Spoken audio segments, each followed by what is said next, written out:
Ce programme vous est présenté par le restaurant-café Bardot,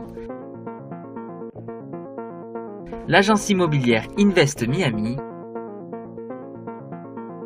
et votre voyagiste Contact Tour.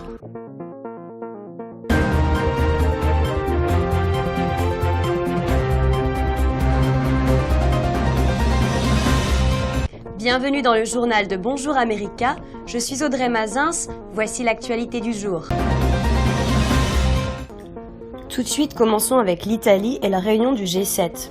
Un climat de tension régnait lundi matin près de la réunion du G7, avec plusieurs manifestants qui se sont affrontés avec la police.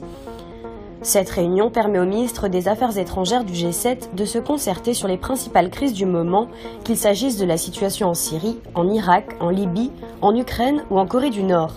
Le dossier syrien et le sort du président Bachar al-Assad ont été au centre des discussions des ministres des Affaires étrangères du G7, lundi à Lucques, en Italie.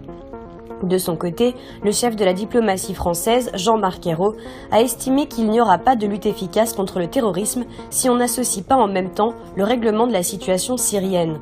Le ministre britannique des Affaires étrangères, Boris Johnson, a souhaité que Rex Tillerson reparte de Lucques avec un message clair et coordonné pour la Russie. De son point de vue, il s'agit de faire pression pour que Moscou cesse de soutenir Bachar al-Assad. Le ministre italien des Affaires étrangères, Angelino Alfano, a convoqué une réunion spéciale sur la Syrie tôt mardi matin, élargie à la Turquie, aux Émirats arabes unis, à l'Arabie saoudite, à la Jordanie et au Qatar. Cette réunion permet de préparer le sommet des chefs d'État et de gouvernement du G7 qui se tiendra les 26 et 27 mai à Taormine. Au Canada, le Premier ministre canadien Justin Trudeau a visité lundi le cimetière et la plage Juno en Normandie, l'un des sites les plus importants de la Seconde Guerre mondiale. Le 6 juin 1944, des milliers de troupes canadiennes ont pris d'assaut la plage avec des soldats britanniques et américains lors de l'invasion amphibie du D-Day dans la région du nord du pays. Prenant la parole, après sa visite, Trudeau a condamné les actions du régime syrien et déclaré que le président Bachar al-Assad ne pouvait pas faire partie d'une solution à moyen ou à long terme pour la Syrie. Trudeau s'est également déclaré préoccupé par la position de la Corée du Nord. La visite survient un jour après que plus de 20 000 personnes, la plupart des Canadiens, ont assisté à une cérémonie solennelle à Vimy pour commémorer la bataille de la Première Guerre mondiale qui reste gravée sur l'identité nationale du Canada. En France maintenant, les derniers sondages de ce lundi 10 avril montrent que 4 candidats sont au coude à coude et pourraient se qualifier pour le second tour. 4 candidats se dégagent des sondages, 3 études permettent de se rendre compte que 4 candidats sont en mesure de se qualifier pour le second tour. Marine Le Pen, Emmanuel Macron, François Fillon et Jean-Luc Mélenchon. La patronne du Front National recueille en moyenne 24% des intentions de vote. Le leader d'En Marche obtiendrait entre 23 et 24, tandis que François Fillon et Jean-Luc Mélenchon sont au coude à coude, avec respectivement 17 à 19 pour l'un et 18 pour l'autre. Rien n'est fait car d'après les dernières études, un tiers des Français seraient tentés par l'abstention. Continuons avec l'Espagne où une juge d'instruction espagnole a ordonné l'incarcération d'un informaticien russe recherché par les États-Unis pour un piratage informatique de grande ampleur, a-t-on appris de sources judiciaires et policières. Dans un communiqué diffusé lundi soir, la police espagnole a de son côté précisé que l'arrestation de ce cybercriminel présumé était le fruit d'une enquête ardue menée en collaboration avec le FBI américain. Ce programmeur informatique de nationalité russe, Piotr Levakov, âgé de 36 ans, avait notamment créé pendant plusieurs années une infrastructure cybernétique sous forme de botnet, soit un réseau d'ordinateurs utilisé à l'insu de leurs propriétaires pour des activités illégales. Dans cette affaire, l'homme arrêté contrôlait le botnet, baptisé Kelios, formé de centaines de milliers d'ordinateurs répartis internationalement, a ajouté la police espagnole.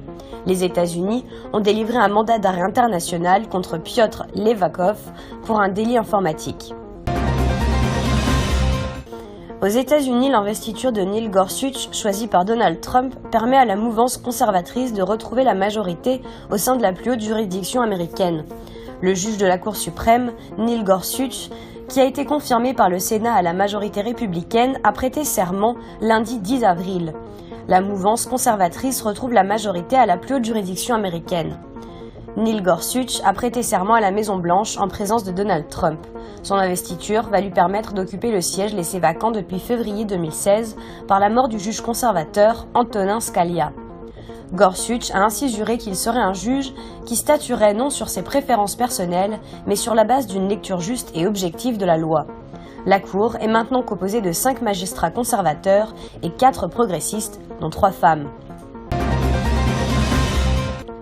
Restons aux États-Unis. À l'âge de 19 ans hier lundi, Yousafzai est devenue la plus jeune messagère de la paix. Le plus grand honneur donné aux citoyens par les Nations Unies. Souvenez-vous, en 2012, Malala avait reçu une balle en pleine tête dans un autobus scolaire attaqué par les talibans au Pakistan. Elle était alors âgée de 15 ans. Quelques semaines avant cette attaque, Malala avait confié à ses amis sa détermination à faire campagne pour les 32 millions de filles à travers le monde qui ne sont pas à l'école. Le 10 décembre 2014, Malala Yousafzai, qui n'avait que 17 ans, recevait le prix Nobel de la paix. La jeune musulmane était ainsi récompensée pour son combat pour assurer une éducation libre et obligatoire à chaque enfant dans le monde. Inspiré par son service dédié aux idéaux et objectivations des Nations Unies, Antonio Guterres a déclaré que Yousafzai a montré un engagement inébranlable envers la paix.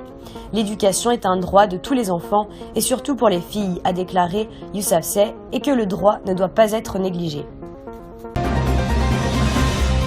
Merci d'avoir suivi le journal sur Bonjour America. À bientôt.